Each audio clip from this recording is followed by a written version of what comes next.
Ang lulutuin ng girlfriend ko ngayon ay tinolang manok.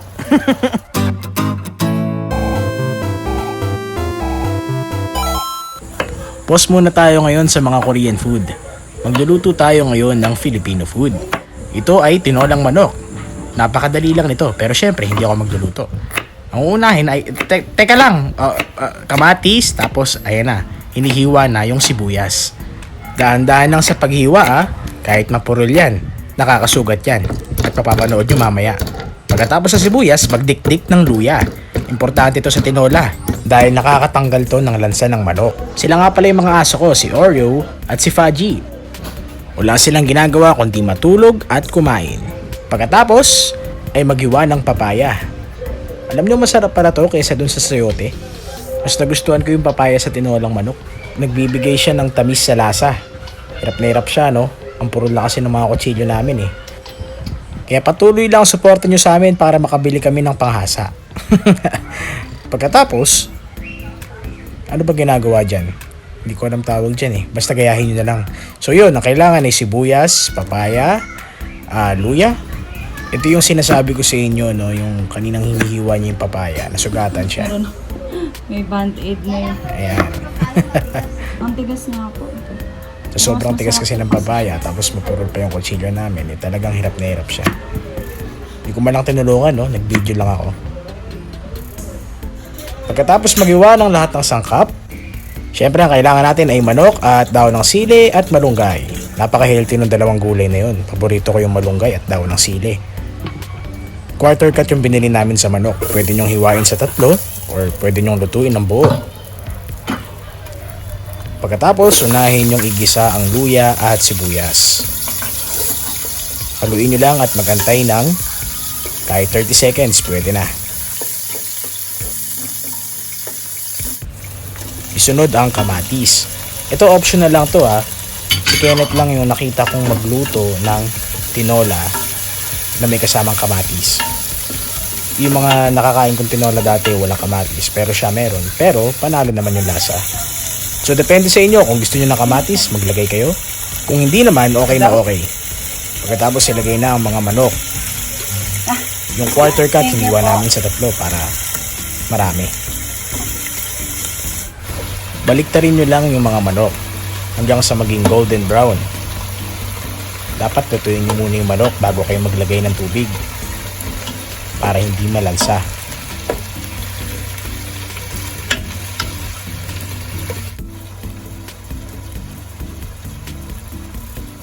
Kapag golden brown na or luto na yung manok, ilagay nyo na ang patis.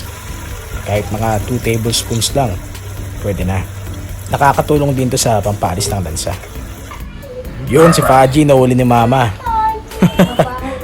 Alam nyo bang hirap na hirap kaming paliguan yung dalawang yan? Yung isa nagagalit tapos yung isa nangangagat. Kaya dinidiskartehan namin. Pag naglagay pala kayo ng patis, takpan nyo muna. Lutuin nyo muna ito sa patis. Tapos, kahit mga 10 minutes, buksan nyo na. At maglagay na kayo ng papaya. Halu-haluin nyo lang ito. Pagkatapos, isunod ang asin, paminta. Haluin nyo lang ito at takpan. Tapos, pakuluan nyo lang ito sa patis. Kapag kumukulo na sa patis, ilagay nyo na ang tubig. Ang pinanggamit naming tubig, yung pinanghugas din namin sa bigas. So, bago kayo magsaing, hugasan nyo yung bigas, tapos yung tubig nun, itabi nyo muna kung magluluto kayo ng tinolang manok. Ito rin yung ginagamit ko pag magluluto ako ng sinigang na baboy. So abangan nyo ang sinigang na baboy. Pagkatapos lagyan ng tubig, takpan nyo lang ito at hayaan ng mga 20 minutes hanggang sa kumukulo na. Kapag kumukulo na, halu-haluin nyo lang ito at isusunod na natin ang dahon ng sili at malunggay. Napaka-healthy nitong dalawang gulay na to.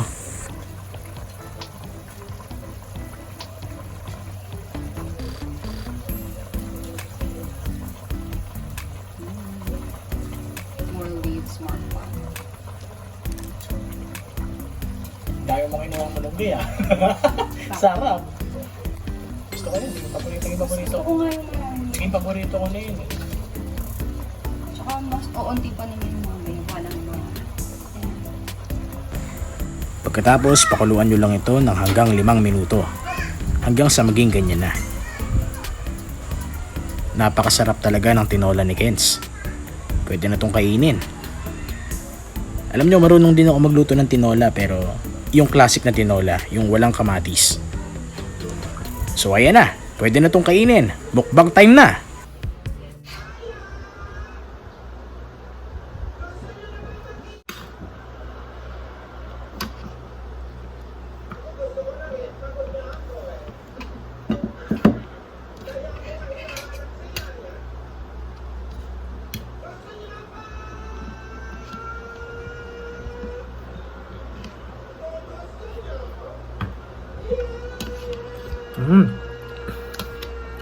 Dapat binidyohan mo rin may patis. Oh my gosh. Gusto ko na may patis.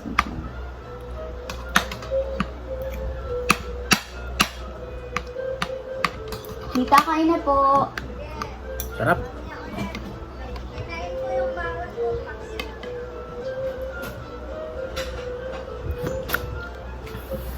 Ang sarap!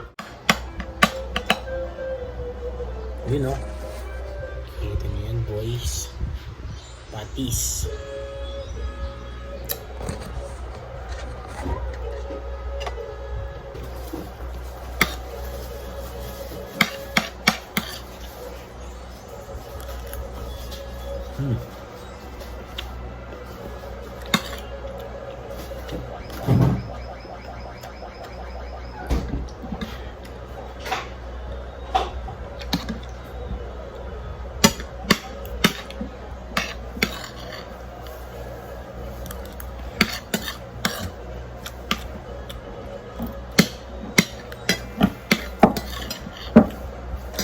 May kalamansi, oh.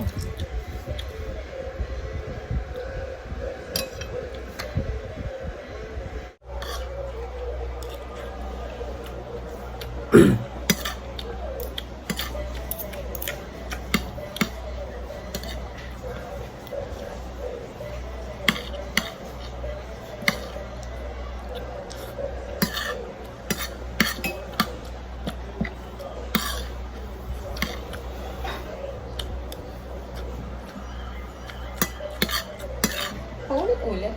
Ha? Paulit-ulit. Yun yung ano ni, entrance. Sarap ba? Ang salutong be.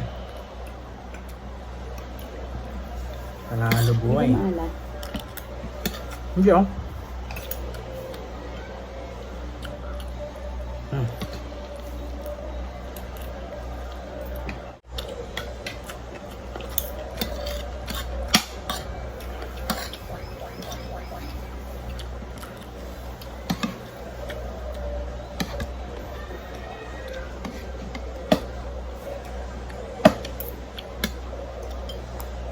Diyan si Aya.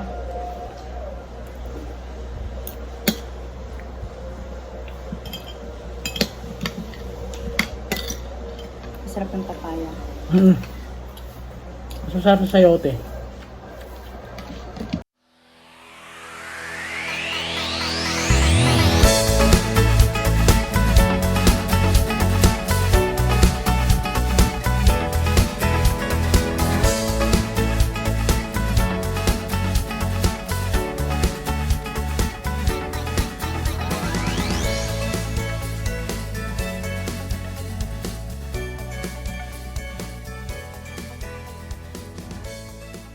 Nakakagat po ba yan? Nakagat? Hindi sa toothbrush. Ayaw pa rin po. Ang tagal na agad na yun eh. Ang tagal talaga mawala ang singaw, kaya nga ayoko niyan eh. Up. Oh shit man. Ay, ito pala yung pin niya. Ayoko sila pali.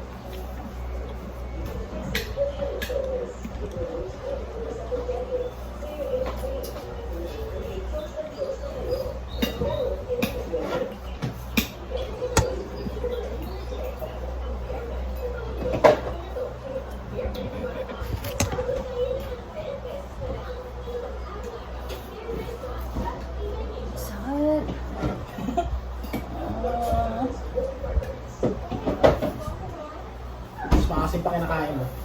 Maasim ba? Ayun. Masyado kayo mong sasaktan.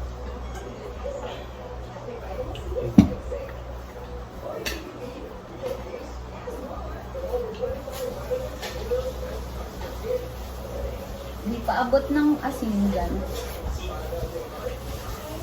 Mas pahihirapan ko yung sarili ko. Para gumaling. Para magsawa na yung sinaw.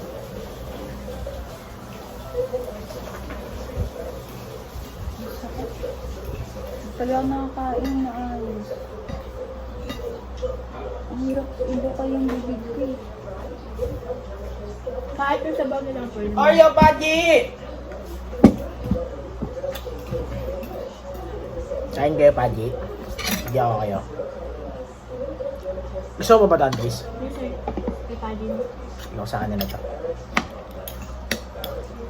Sila Paji at Oreo.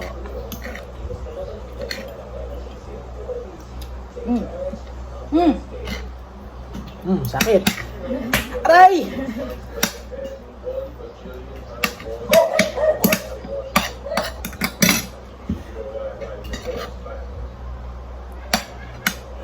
Wala bang mga bigat na laban ko? Baka naputol yung ano. Ay, mukha no.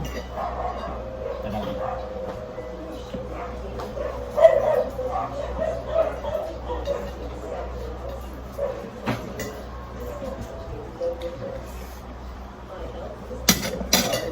Oreo. Baby Jesus. Sabaw yan, medyo.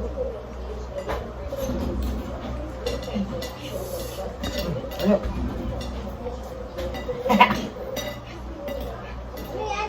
Tinola. Manok. Tapos naman sa dulo. Oo. Okay, kumambay dulo. Pakita ko nga kayo. I can do it. Tadan! May dogos. Oreo! Paji! Tadan! Mukbang dog food.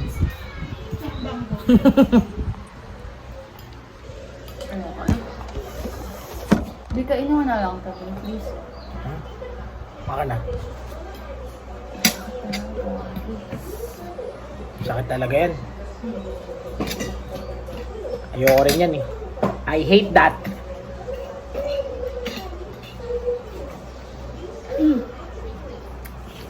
Maalat na maasim ang putik. Ayoko tabi.